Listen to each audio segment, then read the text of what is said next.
સુરત શહેરમાં રત્ન કલાકારને વોટ્સઅપ પર આરટીઓ ચલણ નામની એપીકે ફાઇલ મોકલી મોબાઈલ હેક કરીને ₹70,000 પડાવનાર આરોગ્ય સુપરવાઇઝર જૂનાગઢથી પકડાયો। મળતી માહિતી પ્રમાણે સુરત શહેરમાં સાયબર ક્રાઇમ સેલે એક એવા શખ્સની ધરપકડ કરી છે જેની પ્રોફાઇલ જોઈને પોલીસ પર ચોંકી ઉઠી। પકડાયેલ આરોપી બોદુભાઈ મામનભાઈ પલેજા માત્ર 16 વર્ષની ઉંમરે નેશનલ લેવલના વેઇટ લિફ્ટિંગ એથ્લેટ તરીકે ભારતનું પ્રતિનિધિત્વ કરી ચૂક્યો છે। રમતગમતમાં દેશનું નામ રોશન કરનાર આ યુવાન હાલમાં આરોગ્ય વિભાગમાં છેલ્લા 13 વર્ષથી ટીબી સુપરવાઇઝર તરીકે કોન્ટ્રાક્ટ બેઝ ઉપર નોકરી કરે છે। પોસ્ટ ગ્રેજ્યુએટ MA MSW જેટલું ઉચ્ચ શિક્ષણ ધરાવે છે। જોકે આટલી પ્રતિષ્ઠિત પૃષ્ઠભૂમિ હોવા છતાં તે સાયબર ફ્રોડના કાળા કારોબારમાં સંડોયા હોવાનું બહાર આવ્યું।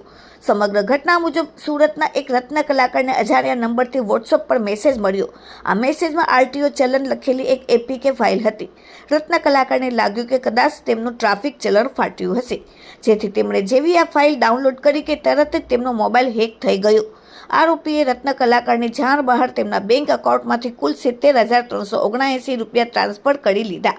છેતરપિંડીનો અહેસાસ થતાં જ ભોગ બનનારે 1930 હેલ્પલાઇન અને ત્યારબાદ સાયબર સેલમાં ફરિયાદ નોંધાવી।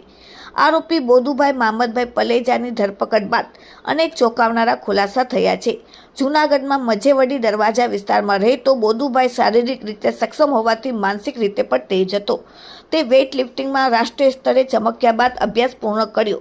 સરકારી તંત્રમાં આરોગ્ય વિભાગમાં નોકરી મેળવી વધુ પૈસા કમાવાની લાલચે તેને ગુનાખોરીના માર્ગે આવ્યો અને પોલીસ તપાસમાં સામે આવ્યું કે તેને ઘણા સમયથી સાયબર ગેંગ સાથે સંપર્કમાં હતો। આ સાથે વધુમાં ડીસીપી વિશાખા જૈને જણાવ્યું કે આરોપી બોદુભાઈ કંપનીમાં પાર્ટ ટાઈમ કામ કરતો હતો અને મુખ્ય કામ ક્રેડિટ કાર્ડ નંબરની એન્ટ્રી કરવાનું અને બિલ પેમેન્ટ કરવાનું હતું। તેની પાસે પોતાના 2 ક્રેડિટ કાર્ડ હતા। ફરાર આરોપી પાસે મળીને ફ્રોડના પૈસાનો ઉપયોગ પોતાના ક્રેડિટ કાર્ડ બિલ ભરવા માટે કરતો હતો। આશરે ₹1,80,000 બિલ આ રીતે સેટલ કર્યા હતા। વધુમાં ડીસીપી મેડમે કહ્યું કે ગયા વર્ષમાં જ્યારે મ્યુલ અકાઉન્ટ ચાલતી હતી ત્યારે એક એપીકે ફાઇલનું ફ્રોડ દાખલ કરવામાં આવ્યો હતો સાયબર પોલીસ સ્ટેશનમાં, જેમાં ફરિયાદી સાથે ₹70,000ની છેતરપિંડી થઈ હતી। આ ગુનાની તપાસ કરતાં અમે લોકોને ખબર પડી કે જે 70,000 છે એમની બિલ પેમેન્ટ કરવા માટે ઉપયોગ થયો છે, દુરુપયોગ કહેવાય શકે। અને એને ટેકનિકલ વર્કઆઉટ કરીને જૂનાગઢ ખાતેથી બોદુભાઈ પલેજા કરીને એક આરોપીને ધરપકડ કરવામાં આવ્યો છે। બોદુભાઈ આરોગ્ય વિભાગમાં કોન્ટ્રાક્ટ ઉપર કામ કરે છે અને એના સિવાય પાર્ટ ટાઈમ જોબ ઈસ્ટ મુદ્રા કંપનીમાં કરે છે અને ત્યાં ક્રેડિટ કાર્ડવાળું જ કામ કરે છે, ક્રેડિટ કાર્ડ ભરવાનું કામ। એમની પાસે 2 ક્રેડિટ કાર્ડ છે, બેંક ઓફ બરોડા અને ICICI બેંકનું, અને બંનેમાં ફ્રીમાં બિલ પે કરવાની એમને જે નાસ્તો ફરતો આરોપી છે એમની સાથે સંકલન થઈને એમની પાસેથી ભરવામાં આવ્યું છે।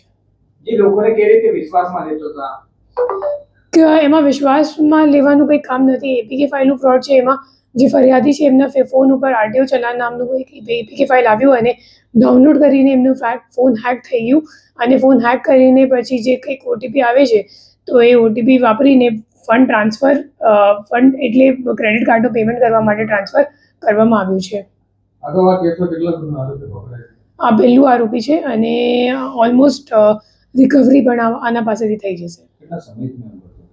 આ ઘણા લાંબા સમયથી આ જ કામ કરે છે, 13 વર્ષથી આરોગ્ય વિભાગમાં છે અને ઈસ્ટ મુદ્રા કંપનીમાં લાંબા સમયથી કામ કરે છે। અને એના સિવાય જ્યારે નાનો હતો, લાઈક 16 વર્ષનો હતો, ત્યારે નેશનલ લેવલ વેઇટ લિફ્ટિંગમાં પણ એક ખેલાડી તરીકે ઇન્ડિયાને રિપ્રેઝેન્ટ કરતો હતો।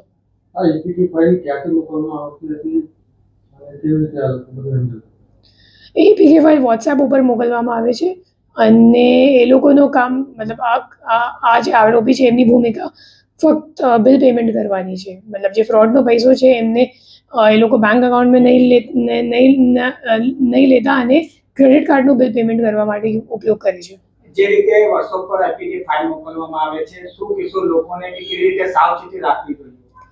તમને અગર કોઈ પણ પ્રકારની એપીકે ફાઇલ તમને સોશિયલ મીડિયા પ્લેટફોર્મ પર, ટેલિગ્રામ અથવા તો વોટ્સએપ મેસેન્જર ઉપર આવે તો એમને ઇન્સ્ટોલ નથી કરવાનું, કેમ કે એપીકે ફાઇલ એટલે એપ્લિકેશન ફાઇલ અને જે તે એપ્લિકેશન તમારે જે કંઈક એપ્લિકેશન ફોન ઉપર ડાઉનલોડ કરવાનું હોય તો એ તમારે ફક્ત પ્લે સ્ટોર ઉપરથી જ ડાઉનલોડ કરવાનું અને કોઈ પણ ચેટ વગેરે ઉપર આવે તો એને ડિલીટ કરી દેવાનું અને સામેવાળાને કોલ કરવાનું મોટાભાગે અગર તમારો કોન્ટેક્ટવાળો કોઈ વ્યક્તિ હોય તો એમ આશંકા છે કે એમનો ફોન કદાચ કોઈ હેક ઓલરેડી કરી દીધું હોય અને એટલે તમને તમારા ફોન ઉપર એમના ચેટ ઉપરથી મેસેજ આવે છે, તો પછી એમને આ બાબતની જાણ કરવી.